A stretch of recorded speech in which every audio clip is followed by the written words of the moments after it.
Déjame decir que recordar a la gente que no sé si conoce este pasado oscuro de Román, pero Román y yo nos conocimos hace, yo diría que 25 años, posiblemente, cuando tú eras contertulio de Hora 25 con Carlos Llamas. Román era el hombre formal en una tertulia en la que estaban Carlos Carnicero, Miguel Ángel Aguilar y Carlos Mendo. Lo cual dice mucho del buen carácter de este individuo, ¿no? No sé si tiene que ver con la población en la que vive o con sus genes, pero yo no sé cómo lidiabas con aquello. Fueron buenos tiempos de todas maneras. Efectivamente, yo recuerdo aquella época pues muy bien, porque acababa de llegar de Estados Unidos de México, entonces, y estaba dirigiendo una revista que sigue saliendo, pero en fin, ya no es lo que era, y ir a un programa con una persona como Carlos Llamas realmente era, pues no lo sé, un paso muy importante en lo personal, ¿no? ¿Por qué? Porque Carlos Llamas yo creo que ha sido uno de los grandes periodistas, y prueba de ello es que todavía se le sigue recordando. Es decir, es que es difícil no citar a Carlos Llamas de cuando en cuando se habla de grandes periodistas, y los ha habido y mucho. Y Carlos Mendo entendía que cualquier cosa que él decía en la radio podía ser verdad si él lo decía, y luchábamos mucho para hacerle entender que había cosas que no podía decir, porque la gente podía creerlas si eran mentira. Miguel Ángel Aguilar, que acaba de publicar sus memorias, no sé si has tenido ocasión de leer el libro. Sí. Hay un par de y capítulos. Aparece Román ahí también retratado. Exacto, en algunos de los capítulos. Y hay un par de capítulos en los que él habla un poco de esa época de la tertulia de Carlos, junto con Carlos Mendo, contigo y con más gente, ¿no? Y entonces cuenta cómo Carlos Mendo se inventaba su propia realidad y él la exponía públicamente en la radio, y se marchaba convencido de que esa realidad era la realidad auténtica que se había vivido, ¿no? Tú le decías que, yo qué sé, yo recuerdo que tenía con Carlos Llamas discusiones de este tipo. Le decía, no, pues es que en la guerra de secesión francesa de 1815, señor Mendo, que no es de 1815, es de 1824. No, es del 15. Entonces venía alguien con la enciclopedia británica, se la enseñaba, no mires del 24, y dice, estará equivocada la enciclopedia. Él vivía en su realidad, y él soltaba ahí lo que quería. Y Miguel Ángel Aguilar en el libro cuenta un par de historias muy curiosas para verlas con la perspectiva del tiempo, ¿no? Cómo él consideraba que lo que les hacían, por ejemplo, a los activistas de Greenpeace cuando perseguían barcos en esa época, o cuando se encaramaban a grandes torres durante los foros económicos internacionales, era diferente lo que él veía a lo que veíamos los demás. Y él creía su realidad, y le bastaba con ello. Y luego tenía además su legión de adeptos, gente que le daba la razón, que es el problema de las fake news, la gente que te da la razón. De todas maneras, estamos hablando de fake news como si fuera un fenómeno nuevo, y yo creo que Carlos Llamas estaba en antena cuando se produjo uno de los momentos de noticias falsas o de fake news más relevantes de nuestra historia reciente, que es la teoría ETA provocó el 11M en Madrid, alimentado, expandido desde algunos medios de comunicación, y entonces Internet existía ya, pero de una manera incipiente, y muchísimo menos tenía el alcance que tiene ahora. Es decir, las noticias falsas, que es verdad que es un fenómeno que se ha viralizado pues fundamentalmente a través de los móviles, porque es algo en lo que consultamos todas las noticias, pero ya existían antes de esto. Cuando alguien quiere dar una versión falsa, interesada, por la razón que sea, de una noticia, lo puede hacer si cuenta con un medio de comunicación, tiene ese altavoz, y si luego además consigue arrastrar a determinados intereses políticos o económicos en esa noticia. Y el caso clarísimo de ETA fue quien estaba detrás del 11M, cuando la salida del gobierno del Partido Popular, sin más en el fondo. Las fake news, la razón por la que proliferan es porque aluden directamente a nuestra necesidad de creernos cosas que encajan en nuestra visión del mundo. Es que las compartimos, claro. Y las compartimos sin ni siquiera leerlas. Nos vale con el titular, es decir, esto encaja con lo que yo creo, que los emigrantes son malos, que nos quitan el trabajo, que les dan dinero y que luego tiran los bocadillos de chope de los niños en las escuelas españolas. Es decir, cantidad de cosas que encajan en la visión del mundo que nosotros queremos tener. Pero lo que más me sorprende es que esta proliferación de de noticias claramente falsas y además malintencionadas existan en el momento en el que tenemos un mayor acceso a la veracidad, ¿no? En el momento en el que es más fácil acceder a las fuentes, acceder a los archivos, cotejar las cosas, informarte por varias fuentes incluso, ¿no? Antes, para saber lo que pensaba el país, había que comprar 2 o 3 periódicos. Ahora no tienes que levantarte de la habitación de tu casa o de la silla en la que estás, ¿no? Puedes mirar a ver si algo es cierto o no es cierto, ¿no? Y esa coincidencia histórica en el tiempo a mí me parece una de las grandes paradojas de la humanidad, que podamos certificar que algo es falso y que no nos molestemos en hacerlo. En el caso de Estados Unidos, por ejemplo, las fake news han hecho que mucha gente encuentre una explicación coherente a una decisión incoherente, como es la de votar a Donald Trump, ¿no? En las últimas elecciones, hace un par de años, por ejemplo, las 20 noticias más vistas en Internet se habían visto el doble de veces que las 20 noticias fake más vistas en Internet se habían visto el doble de veces que las 20 noticias mainstream más vistas en Internet durante la campaña electoral. ¿Y por qué pasaba eso? Porque la gente que votaba a Trump quería una explicación para justificar esa decisión. Entonces se creían cualquier cosa que les dieran. Se creían, por ejemplo, que Hillary Clinton, que esta fue una de las grandes fake news de aquella campaña, dejemos a un margen Rusia, luego si queréis entramos en eso. Yo hablo de las fake news sencillamente malintencionadas y seguramente nacidas en un sótano de cualquier suburbio de Minnesota por un tío en pijama que pone el primer tuit. Una de las noticias que más se creyó la gente es que Hillary Clinton estaba al frente de una red de prostitución infantil en el sótano de una pizzería en la Connecticut Avenue de Washington. Una pizzería que, por cierto, yo frecuentaba mucho y me quedé un poquito... Sería el autor de... extrañar. Este tipo hizo un tuit, el tuit se multiplicó por 20 en 20 minutos y por 200.000 en 2 horas. Y lo miras un poco con una mínima dosis de sentido común y dices, ¿cómo alguien se puede creer esto?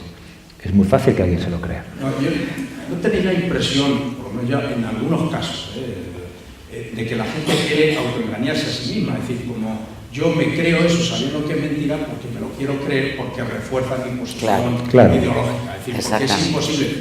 Ha citado el tema de la inmigración. Las estadísticas están ahí, las publican el Ministerio del Interior, con este gobierno, con el anterior, de distinto color. Resulta que los inmigrantes, porcentualmente, no son los que producen más delitos en España.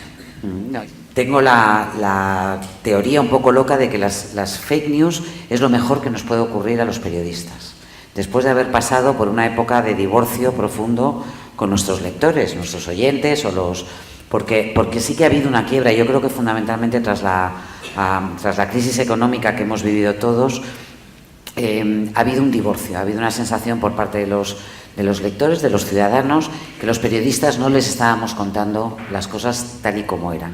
Nosotros, tú en El País ahora y mucho tiempo en la radio, yo igual en El País y en la radio, garantizamos al oyente que la espina dorsal de nuestra estructura es la información. O sea, lo que nos define como entes, como ente periodístico, como ente de prensa, como ente de radio, es que tenemos unos servicios informativos que son veraces y que no van a contar nada que es mentira. Desinformación contrastada. Pero entonces, mi pregunta es, ¿por qué la gente ahora piensa que cualquier cosa, por el mero hecho de estar en su teléfono móvil, es posiblemente verdad? Pues a eso iba. Es decir, el concepto es que lo que nosotros les contábamos desde los medios tradicionales no abordaba problemas profundos de una sociedad empobrecida, asustada, por la crisis económica, por una revuelta tecnológica que no acababan de entender bien, mientras que nosotros seguíamos hablando un poco de la misma agenda política, económica y cultural de siempre. Y la idea central es que yo creo que la desconfianza hacia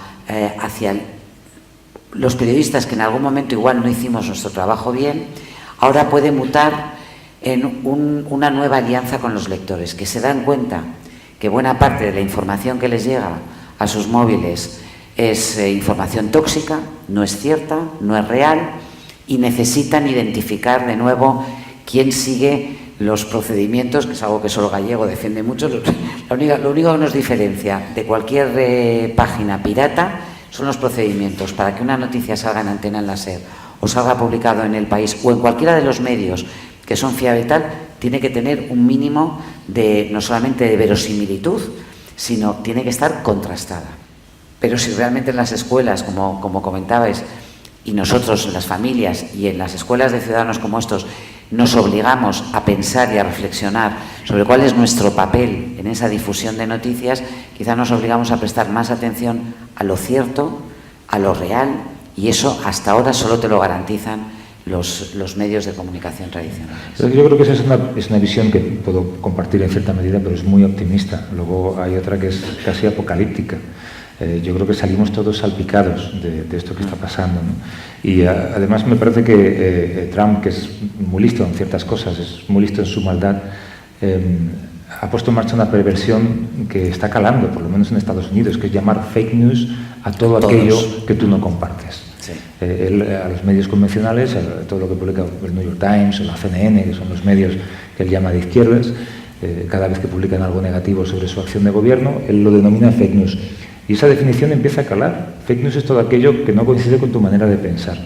Es que ahora la velocidad que se está produciendo, una de las desventajas, entre comillas, de los periódicos digitales, y tú has sido directora de uno de ellos, es muy importante, es a la velocidad en que se produce. Es decir, y normalmente no le da tiempo, primero porque hay poca gente, a los periodistas actuales, y segundo porque no tienen experiencia, porque llegan muy jóvenes, con salarios muy bajos, y hay que adelantarse a la competencia y publicar con urgencia.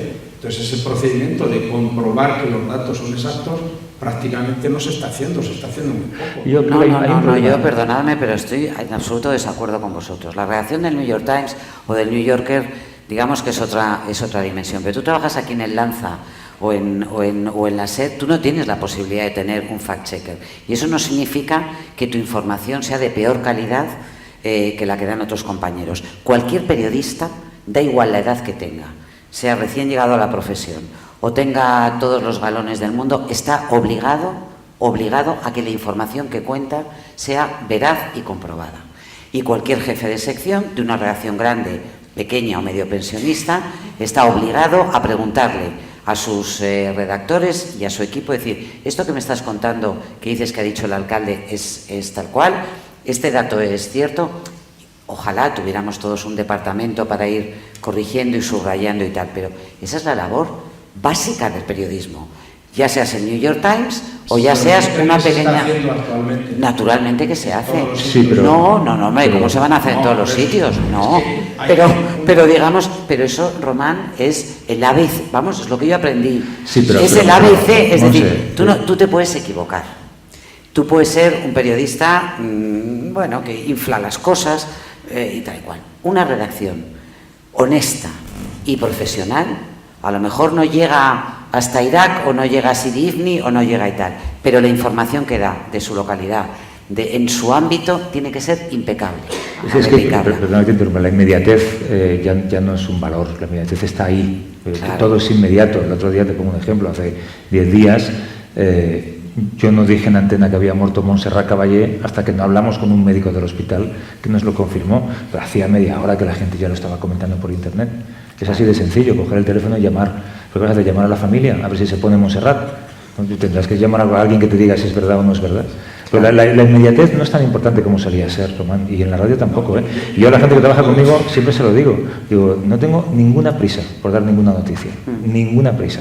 Tengo prisa por explicarla bien. Pero fíjate, en nuestro trabajo del día a día, esta noticia que tú dices de Pablo Casado, diciendo, creo que es de Pablo Casado, ¿no? Diciendo si el gobierno socialista de Andalucía hubiera gastado en educación lo mismo que ha gastado en prostitución, pues otro gallo cantaría a los alumnos andaluces.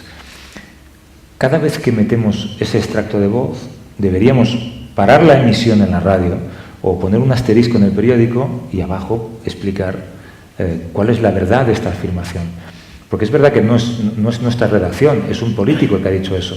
Pero yo creo que nos corresponde a nosotros una labor de juicio que no asumimos. Entonces repetimos esa grabación constantemente, y siempre hay alguien que la escucha, la pone en internet, la comenta con alguien y al final acaba calando lo que es un mensaje básico, como dice Monse. Y no hacemos... Yo creo que nuestro trabajo debería ser incluso no poner nunca. Entonces tú lo que tendrías que hacer o yo lo que tendría que hacer como periodista es o no poner, o si lo pongo, explicar que esto es un fraude, que esto es sencillamente mentira y que este señor lo está utilizando para que tú te creas algo que no es verdad. Y no lo hacemos, muchas veces no lo hacemos.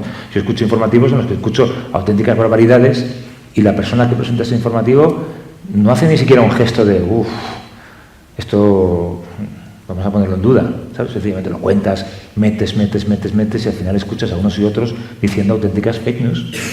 Pero de todas maneras me gustaría insistir en que hay algo que se nos escapa a los periodistas, y es que buena parte de la información que circula, de las noticias falsas o no, ya no dependen de nosotros. Antes tú, para informarte, tenías que ir al kiosco, comprar 1, 2 o 5 periódicos, esperar a las 9 de la noche para ver el informativo, o poner la cadena SER o la radio que escucharas a la hora del boletín, porque si no te perdías la información. Pero lo importante es que somos nosotros los que distribuimos a través de nuestros grupos de WhatsApp, WhatsApp con los cuñados, WhatsApp con la familia, con la asociación de padres y madres de alumno y tal. Te llega una noticia llamativa de que en Manzanares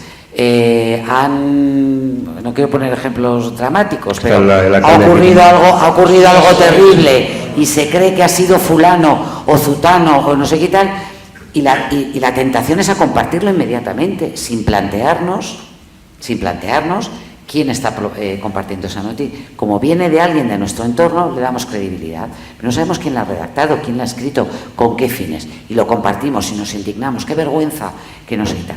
Y todos, en nuestros muros de Facebook, en nuestros grupos de WhatsApp, las noticias ya han saltado de las redes sociales para meterse en nuestros mensajes privados. Luego los ciudadanos tenemos una responsabilidad, porque cada vez que le damos al clic de me gusta, o al clic de compartir, o al clic de reenviar, si esa noticia es falsa, estamos siendo vectores a través de los cuales se difunde esa información. Y no somos nosotros, somos miles de nosotros los que al final convierten en viral una noticia falsa. Yo digo esto porque yo soy mucho más pesimista que tú seguramente, pero yo creo que cada vez va a recaer más en el individuo la tarea de control de la información. Y eso requiere un esfuerzo. Yo no estoy seguro de cuánta gente quiere hacer ese esfuerzo. Tiene que ser gente con una cierta inquietud intelectual, gente que no quiera ser engañada, gente que no se conforme con pequeños titulares que te venden mentiras, ¿no? Y que quieran decir, voy a ver si esto es verdad. Si no, es muy complicado. Nuestra posición, a pesar de estar en los dos medios seguramente más importantes de España y seguramente más importantes de habla hispana, nuestro poder de influencia es muy limitado si alguien no quiere estar bien informado, ¿no?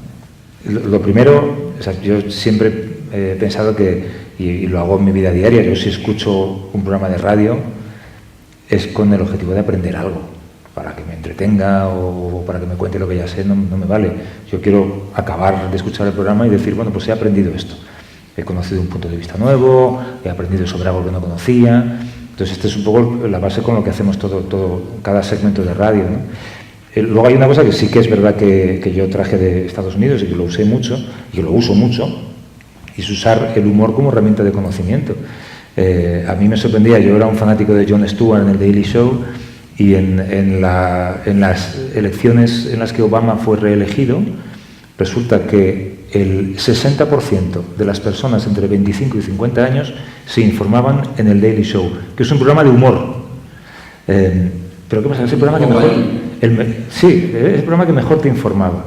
Entonces, por ejemplo, utilizar el humor como herramienta de conocimiento a mí me parece que es sencillísimo y que sirve de mucho.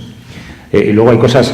se trata también de enfrentarte a un folio en blanco, ¿no? Hay cosas que también todo el mundo decía que no se podían hacer y claramente se pueden hacer, como por ejemplo grandes documentales en la radio, ¿no? Que llevan mucho trabajo, pero que yo creo que la gente aprecia. En el fondo lo que tienes que hacer es respetar la inteligencia de tus lectores y de tus oyentes, y entonces acertarás. En fin, a Soledad Gallego Díaz no se le puede decir que no. Entonces ella viene y te dice, ¿te vienes conmigo? Yo no estoy encargada del periódico del fin de semana, solo del semanal y de los suplementos.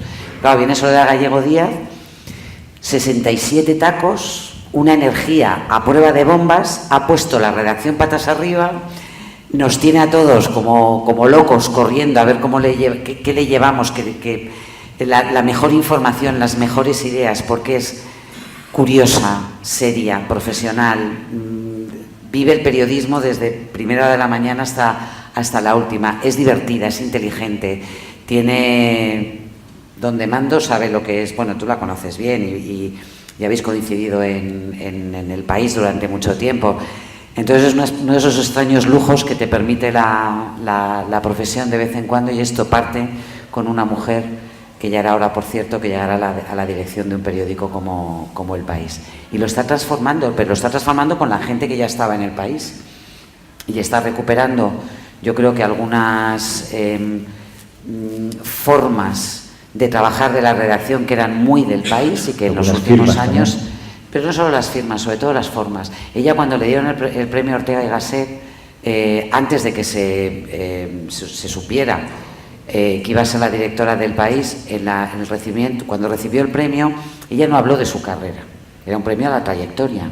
Ella habló de la redacción, del orgullo de formar parte de una redacción, de lo que significa de códigos compartidos, de trabajo bien hecho, de unas reglas que hay que cumplir, de unas reglas de estilo que son las que te garantizan que te puedes equivocar algún día, pero el 99% de la información que te llega es porque ha cumplido esas normas profesionales mínimas, y por eso es mercancía que merece la pena consumir. Así que, no sé, yo creo que el papel tiene difícil supervivencia entre semana, entre otras cosas porque es mucho más sencillo, más cómodo, porque la distribución del papel semanal es carísimo. Y es poco rentable, pero yo creo que hay una experiencia de leer en papel que va a perdurar, igual que la misma experiencia que leer en un libro físico, leer el Kindle, está bien, lo puedes hacer, pero hay algo que nos proporciona la lectura en un libro físico, y ocurre lo mismo con el periódico el fin de semana. Pero yo sinceramente no creo que pase eso una vez que desaparezca el papel, porque que el papel desaparece es algo que es cuestión de tiempo, no es de sí o no, es de cuándo va a pasar, ¿no? Esperamos que sea dentro de mucho tiempo. El otro día hice una cosa con David Broncano en Segovia muy divertida, y él empezó a preguntar a la gente cómo se informaba, y en primera fila había unas chicas muy jóvenes, tendrían como muchos 18 años, y él estaba buscando a alguien que comprara un periódico. Entonces por fin dio con una chica que dijo: ¿tú cómo te informas? Le dijo la chica. Dice: yo con El País. Dice: ah, qué bien. Dice: en Instagram. Claro.